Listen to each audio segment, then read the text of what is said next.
जय भीम दोस्तों, जय भीम, जय संविधान, जय लोकतंत्र, जय भारत।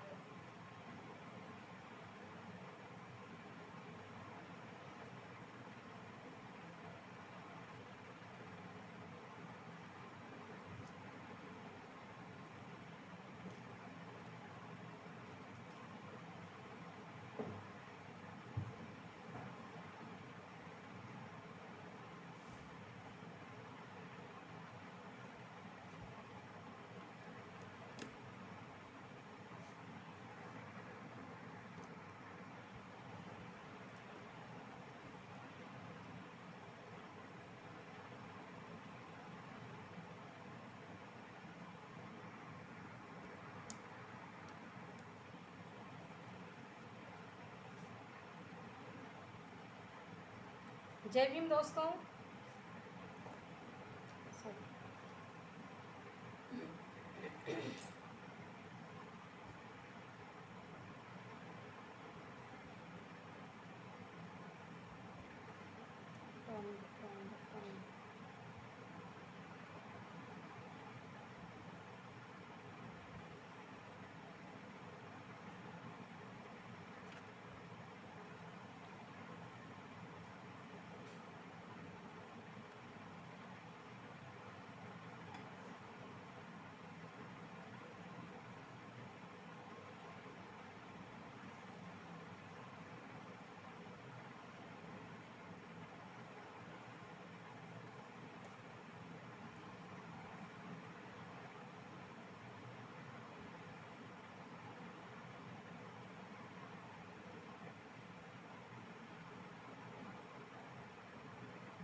जय भीम दोस्तों, जय भीम, जय संविधान, जय लोकतंत्र, जय Bharat.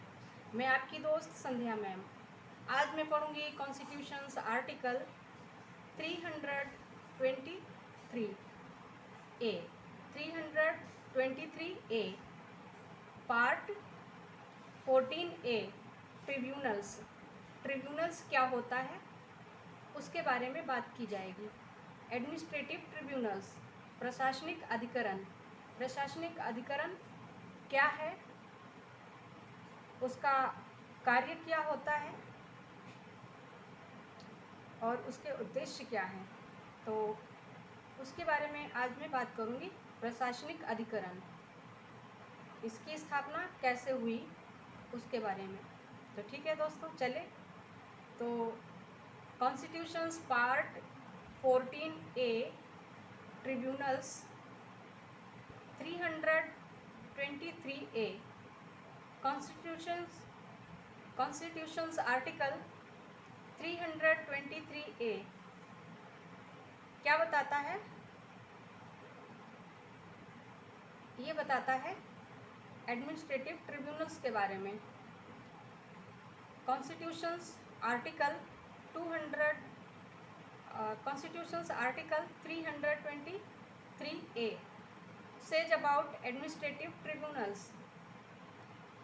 Number 1, Parliament may by law provide for the adjudication or trial by administrative tribunals of disputes and complaints with respect to recruitment and conditions of the service of persons appointed to public services and posts in connection with the affairs of the Union or of any state or of any local or other authority within the territory of India or under the control of the government of India or of any corporation owned or controlled by the government.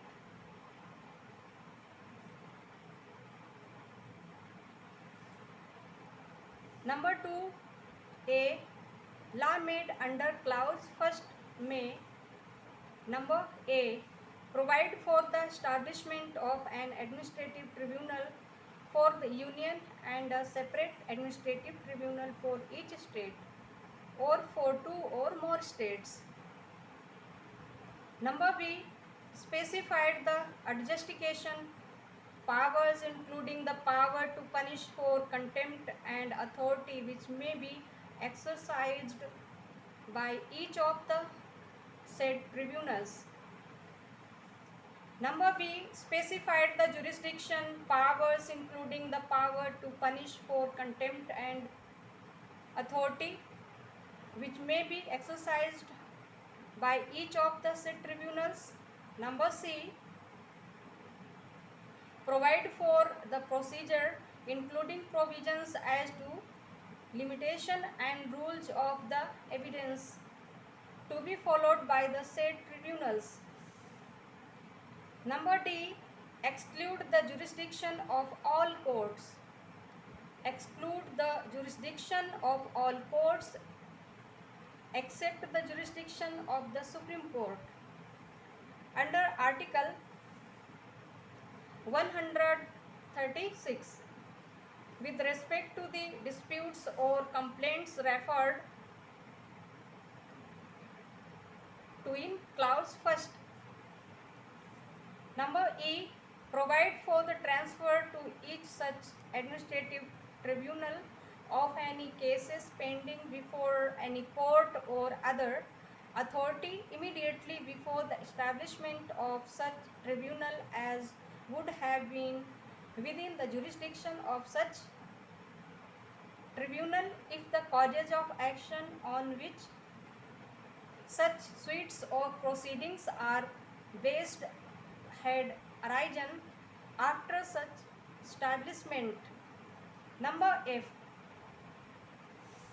repeal or amend any order. Number F, repeal or amend any order made by the President under clause 3rd of Article 371D. 371D. Number G, contains such supplemental, incidental and consequential provisions including provisions as to fees as Parliament may deem necessary for the effective functioning of and for the speedy disposal of cases by and the enforcement of the orders of such tribunals. Number 3rd, the provisions of the article shall have effect notwithstanding anything in any other provision of this Constitution, in any other law for the time being in force. अब मैं इसको हिंदी में पढ़ लेती हूँ पहले। संविधान का भाग 14 का अधिकरण, संविधान का भाग 14 का अधिकरण के बारे में बात करता है। संविधान का अनुच्छेद 323 का प्रशासनिक अधिकरण के बारे में बात करता है। नंबर 1, संसद विधि द्वारा संघ या किसी राज्य के अलावा भारत के राज्य क्षेत्र के भीतर या भारत सरकार के नियंत्रण के अधीन किसी स्थानीय या अन्य प्राधिकारी के अथवा सरकार के स्वामित्व या नियंत्रण के अधीन किसी निगम के कार्यकलाप के संबंधित लोक सेवाओं और पदों के लिए भर्ती तथा नियुक्त व्यक्तियों की सेवा की शर्तों के संबंध में विवादों और परिवादों के प्रशासनिक अधिकरणों द्वारा न्याय निर्णय या विचारण के लिए उपबंध कर सकेगी। नंबर 2,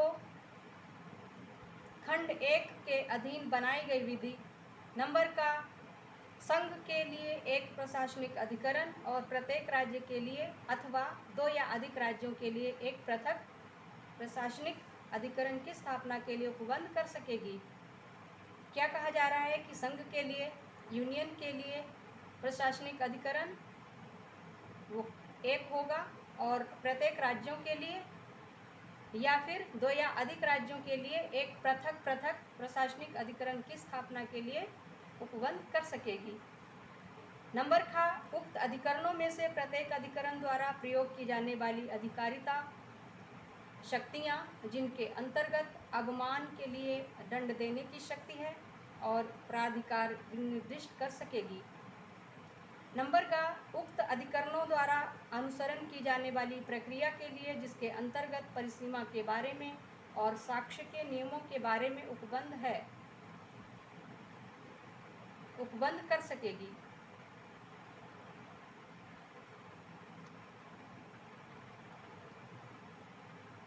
नंबर घ अनुच्छेद 136 के अधीन क्या होगा? 136 के अधीन अनुच्छेद 136 के अधीन उच्चतम न्यायालय की अधिकारिता के सिवाय, जो उच्चतम न्यायालय है उसकी अधिकारिता के सिवाय सभी न्यायालयों की अधिकारिता का खंड 1 में निर्दिष्ट विवादों या परिवादों के संबंध में अपवर्जन कर सकेगी। नंबर वहाँ प्रत्येक ऐसे प्रशासनिक अधिकरण को उन मामलों के अंतरण के लिए उपबंध कर सकेगी जो ऐसे अधिकरण की स्थापना से ठीक पहले किसी न्यायालय या अन्य प्राधिकारी के समक्ष लंबित हैं, और जो यदि ऐसे वाद हेतु जिन पर ऐसे वाद या कार्यवाहियां आधारित हैं अधिकरण की व्यवस्था के पश्चात उत्पन्न होते हैं तो ऐसे अधिकरण की अधिकारिता के भीतर होंगे। नंबर 4 राष्ट्रपति द्वारा अनुच्छेद 371 घ के खंड 3 के अधीन। नंबर 4 राष्ट्रपति द्वारा अनुच्छेद 371 घ के खंड 3 के अधीन किए गए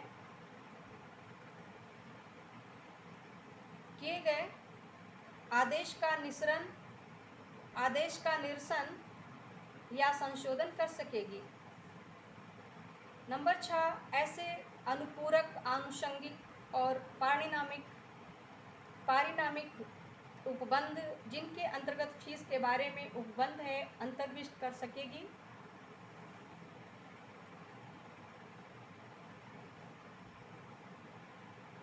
जो संसद ऐसे अधिकरणों के प्रभावी कार्यकरण के लिए और उनके द्वारा मामलों के शीघ्र निपटारे के लिए और उसके आदेशों को प्रवर्तन के लिए आवश्यक समझे।